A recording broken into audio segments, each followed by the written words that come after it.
Good morning, everybody. I want to talk to you about 2018 planning for your business and for your life. It's amazing how quick this year is about to be over and next year is about to start. So right now, this whole week, I am in planning with my entire team. They're flying in. We have a virtual company that we have a lot of employees in San Diego, but we also have a lot of them outside of San Diego. And so right now people are all flying in that are outside of San Diego, and I have been putting together for about 3 weeks now our plan for this week to be able to go over for 2018. So good morning, good morning, good morning, Wendy McKenna. Hi, Barbara. Hi, Alex Arriaga. Long time no see. Hi, Karina. Hi, Sandy. Hi, Kari. Hi, Tiffany. Hi, Adrian. Jamie Bogan. Hi, you guys. Good morning, good morning, good morning.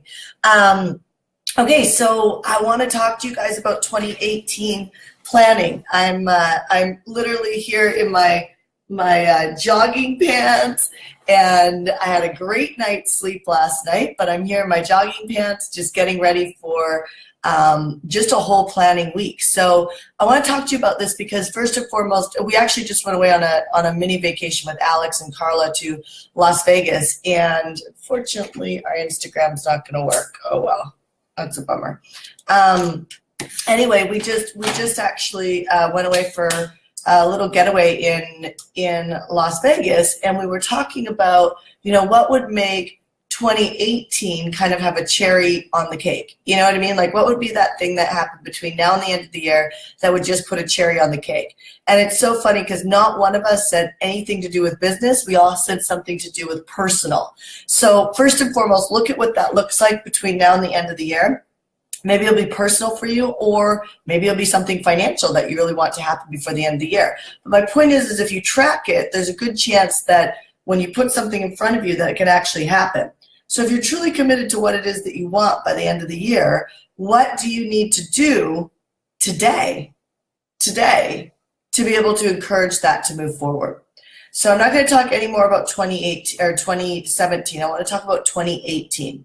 Right now, when I'm cutting this Facebook Live, it is October, the end of October. And, we've got November, December, and January hits. And I really think there's a power to planning for the next vision that you want to create, because it's what actually gives us the power to be able to go after it right now, meaning that there's nothing more powerful in my life than vision. Now, I remember when that used to stress me out, the word vision. And so I want to talk about that for just a moment, and then let's really get into what 2018 could look like. And I'll share with you how I go about thinking about my plan and my goals, and then what do I actually do with my team. I actually think it would probably be beneficial if I maybe stream in live a little bit while my team is meeting over the next week. So let me know if that would be interesting to you. If I actually streamed live a couple little components about what it is that we're covering on our team meeting about 2018. So if that would be helpful for you, just let me know that, and then I could probably figure that out. My voice, my goodness, hold on. Having my tea this morning. Okay, great. So a lot of you guys are saying yes, that would be helpful to stream some of our meeting. Okay, so know that our meeting, so today and tomorrow I have my marketing department, and we're really actually planning for the next 2 days with the rest of our company. So there's 4 days of meetings with my company.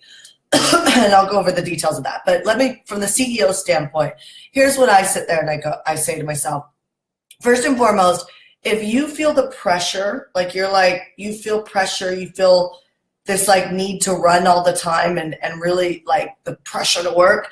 If you feel that crazy, if it's pressure, not inspiration, right? If it's pressure, not inspiration is honestly, there'd be nothing better that you'd want to do. It's no offense to anybody else or anybody in your life. It's just when you're in an inspirational growth in your business, that's typically time to schedule in some love moments with people that you love, because you're riding a wave. And you should ride, in my opinion, you should ride that wave, because we should never feel entitled to the feeling of feeling passion, because passion comes and it goes. It comes and it goes. And it's not an indication on whether or not you should pull back on your business or change directions. It's just part of the road. Okay, it's just part of the road. So when you're feeling inspired, I recommend that you make deals with people in your life to be able to give you the space to ride that wave of inspiration. Great, amazing moments in your business can happen during that time. Now, what happens when you don't feel the passion, the inspiration? That's when it feels more like work, right? You're typically working on something that scares you a little bit, that there's some possibility of failure in. Maybe it's stuff that you don't know. That was me in like my P&Ls, right? When I was learning how to understand my P&Ls and my balance sheets and things like that. I mean, believe it or not, it actually took me a couple of years to get that. I focused just on one thing, which was making money, and then eventually had to figure out, well, what do these numbers actually mean, right? And so each year I have 1 to 3 things that I want to accomplish in a year. If you have a huge, and literally I've been doing them this is literally what it looks like, right? So we're moving the company right now to $1 million a month. The goal is 1.2 million a month next year. I'm just being really transparent with you. That's the goal. That's the vision. I want to hire a new COO to run my company, the daily operations of the company, that actually has the qualifications to scale the company up to 100 million. I want a new sales manager that understands how to scale international markets. And then the 1 million or the 1.2 million a month revenue. So those are the 3 things I'm working on next year. Now, underneath those categories, there are different things that need to be done inside those categories. So now let me go back to the vision for a second. I always ask myself, where is that drive coming from? Right? Like, it's easy to throw numbers up, right? And remember, when I started 7 years ago, it was like I just wanted to make $5,000 a month, and I felt like that would be really great for me. And so know that your vision will keep opening up. I think it's really important to hang around with people who have healthy big visions. I think it's very important not to hang out. If you're studying in a business group right now, congratulations. That's a good move. You should never get out of a business study group. I'm a huge fan of that. I'll be flying out to mine coming up here in a week or 2. And I actually have my husband coming with me because there's power to having these big vision conversations. But I think, it's different between splatting things up on the wall as these goals and actually stopping and saying, what's my drive behind this? Because there are going to be moments in the year until you condition yourself, there'll be moments in the year that you wonder, why am I doing this? Right? That's when your commitment gets challenged. But here's what's amazing. You can actually condition yourself out of being in that type of story ever. Okay, like it should be very rare that you should even be in that conversation.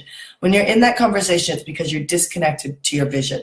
So ask yourself, what are the 3 things you want to accomplish this year? Or you can grab a paper and a pen right now. What are the 3 things that you really want to accomplish in 2018, right? In the entire year. If you've got 3, you basically got a quarter and a half in the year that you could actually break up towards your goals. So I'll talk about that in a second. So remember, COO for me, it is a sales manager that understands scaling international markets, building call centers, that type of stuff. Really charismatic, super knowledgeable, great with the team, great with motivating the team. Just understands the numbers, extraordinarily detail orientated, all that type of stuff for my sales manager. And then the 1.2 million a month, right? So now you ask yourself, so those are my 3 things. Now you ask yourself, like, where is that drive coming from? Now here's where I think we do a disservice to our friends. If you are someone who complains or enrolls people off their vision, and you might not know you're this person, but this can happen very easily. I think we do each other a disservice when we question our beliefs.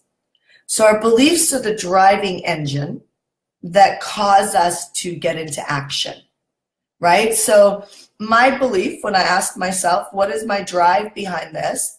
My belief is that who I want to influence next so I want to influence my peers to actually be more generous with their tribes, because I think there's a bad movement going on right now where everybody's automating everything and just have gotten great at selling things. Gotten great at selling things to people that don't necessarily need what it is that they're selling, and they just leave it to the marketplace to self-select if this should be a program, product, or service they should invest into.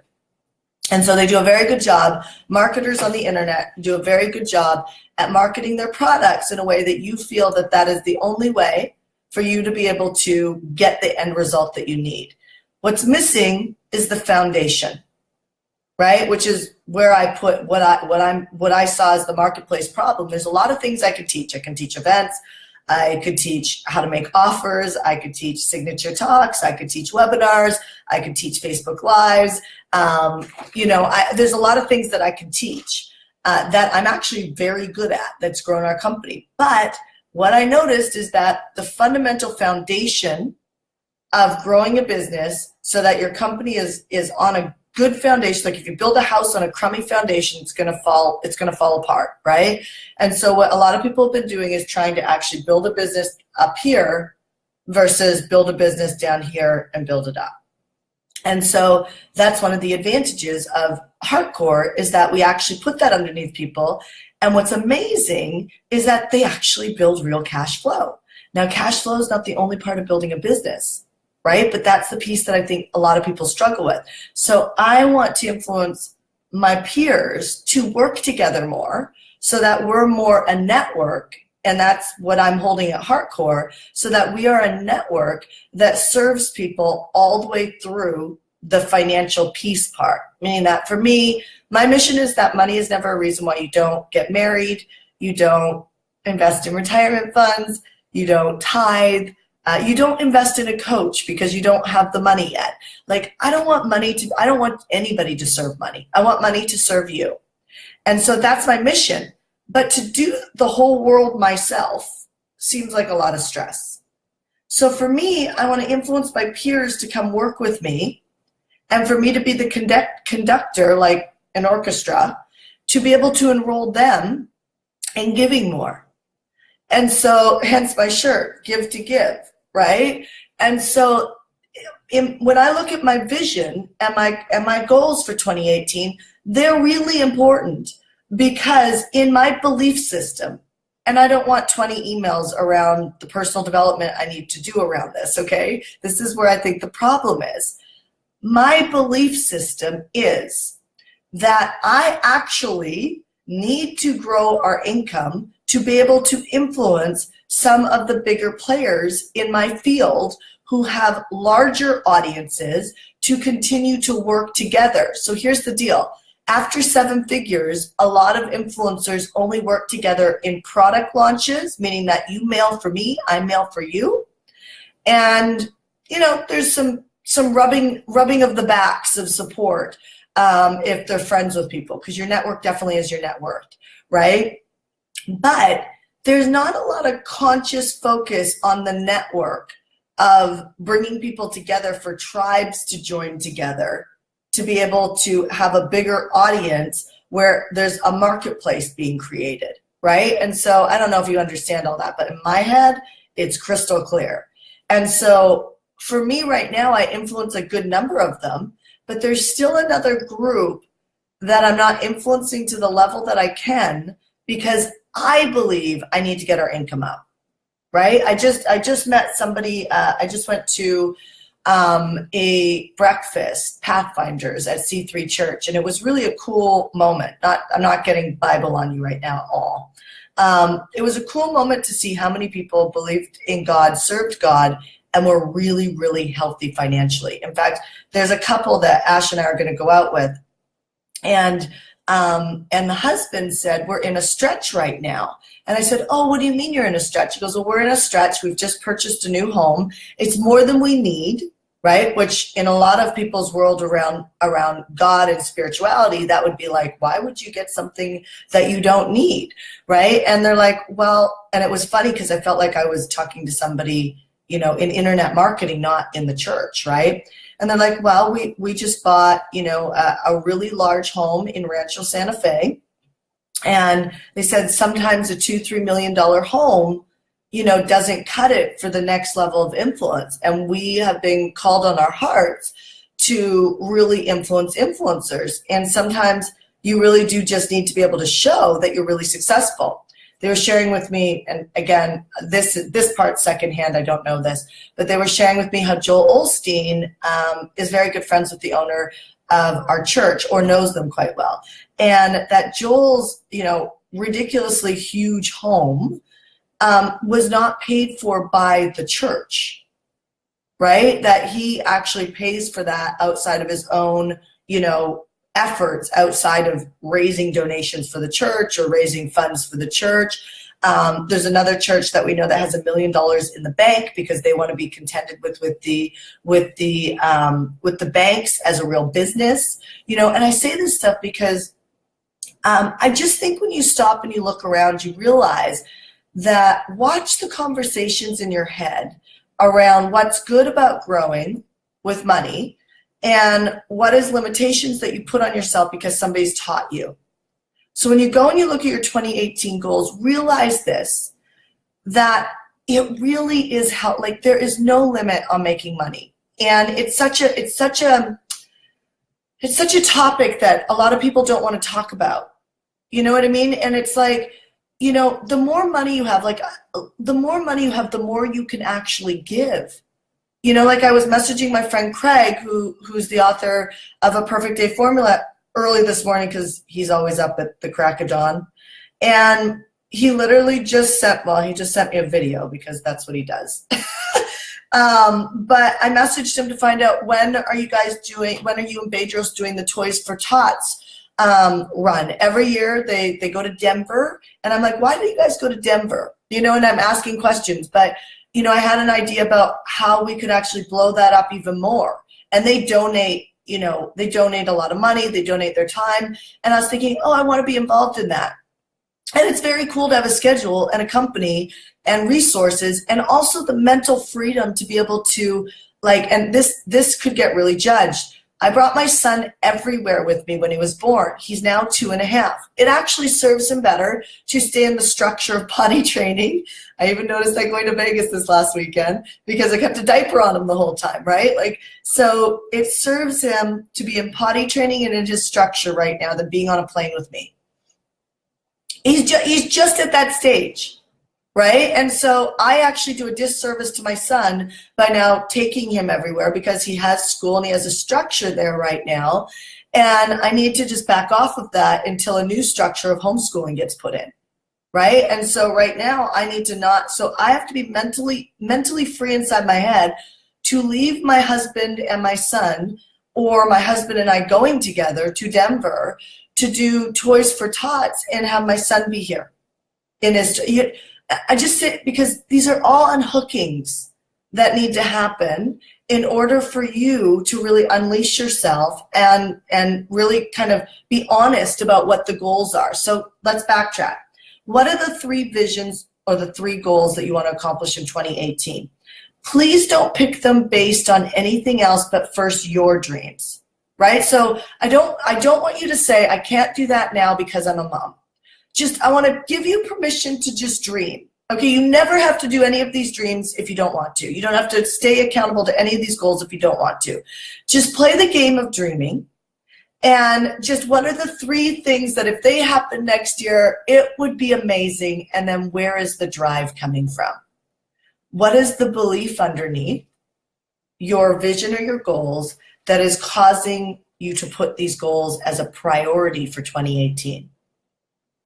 Then if you would allow yourself to do that authentically and you're not so stubborn that you tell me that your children are important or your husband or wife are important. I know they are. They're important to me too. Stop being so stubborn about those things and just allow yourself to dream. And then once you do, look at those 3 things and ask yourself, how could I actually accomplish these and still honor the things that are meaningful to me? Right? So originally taking my son everywhere with me before he was in school was very meaningful to me, and it was great for him to be with me all the time. Now that he's 2.5, it does not hurt my son to be away from me for a day or two. It really doesn't. I actually think it's great for him. I think he gets independence. I think he doesn't have codependency issues. I think it's great for him to learn that I'm coming back, to learn that I love you, all of that, to bond with his dad more, to whatever that looks like, to bond with his grandparents more, whatever that looks like. My point is that there's a structure underneath your visions that might require you to hire someone, a coach, an employee. You might not want to do any of those things. And really, here's the kicker that I'll end on today. First of all, I want you to go do this. But the kicker is often the reason why you don't dream big enough is because there's something that scares the shit out of you in the plan that allows you to still keep the things that are meaningful in your life, like being a mom, or your sports, or your working out. There's something that it's going to require you to do in the plan that you don't want to do. And that's why we use our families and our life situations as logical reasons why not to do things yet. And I know this game because I played it. I played it for a very long time.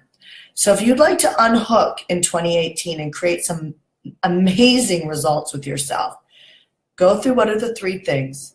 And trust me, you might have 5. I recommend if you have 5, get rid of 2. Get rid of 2. Put those other 2 on 2019 and don't be in such a rush to build. But what are the 3 biggest priorities?